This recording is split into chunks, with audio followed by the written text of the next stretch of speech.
I would like to thank Switzerland and UNHCR for co-hosting this forum.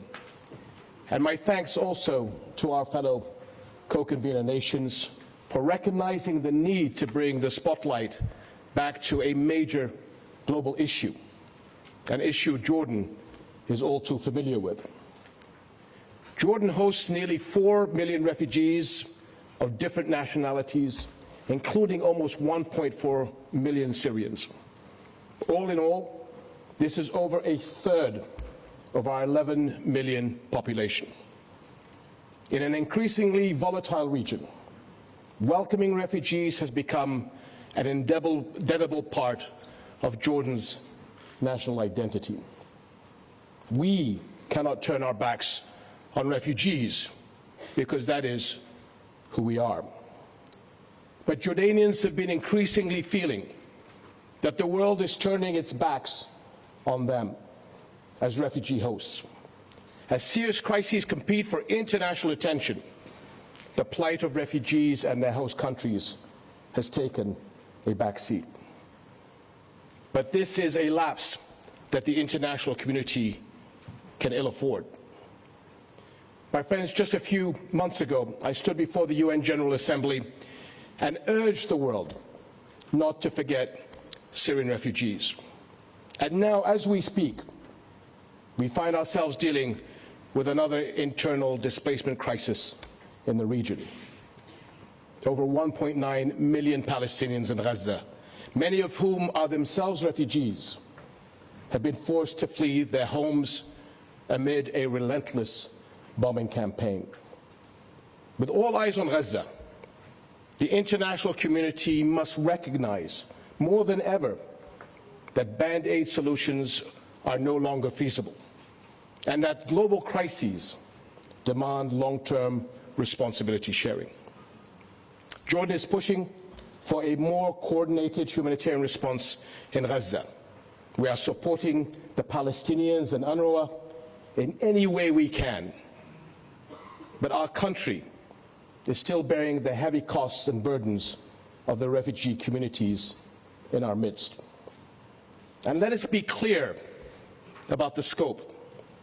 In Jordan, UNRWA registers 2.3 million refugees. UNHCR registers more than 730,000 others.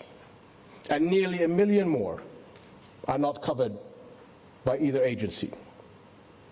International partners are essential, and our response plan for the Syrian refugee crisis has been well recognized. Yet it has never been fully funded. Indeed, international funding to meet pledges has been steadily declining. So far this year, we only received around 22% of the response plan's needs, the lowest level ever. The rest is covered through Jordan's national budget.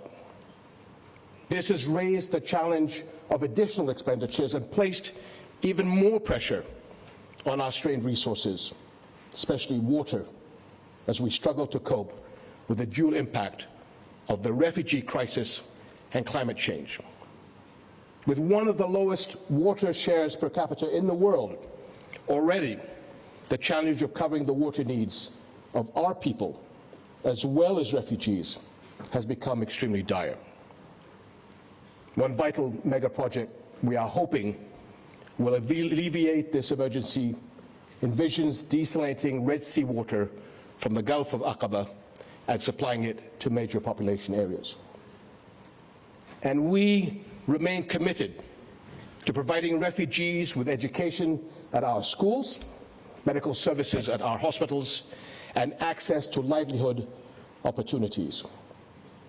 But sufficient funds are key to enable us to continue providing basic services. With no clear long-term commitments in flexible international funding, the vulnerability of refugees and Jordanian host communities will grow even more precarious. And the severe shortfall in funds for key agencies like the World Food Programme and UNHCR is negatively affecting the levels of services, including cash assistance, education, and health care.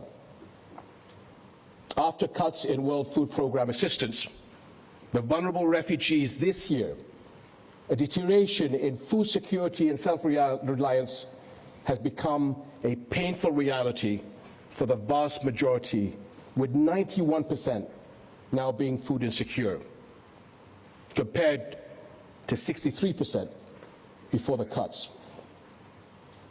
So, my friends, for many years, we and other host community countries have been offering shelter, education, healthcare, jobs, and resources to refugees at a great cost to our own economic progress. But we recognize that this is a long-term commitment that we are undertaking on behalf of the international community.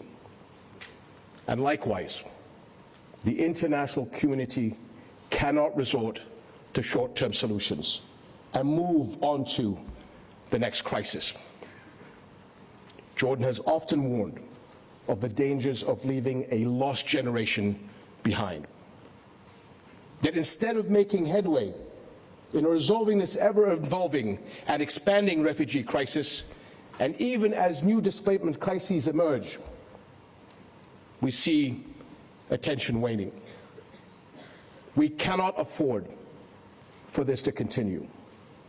Our global community cannot thrive if its most vulnerable are left behind. Let's make this forum count. Thank you.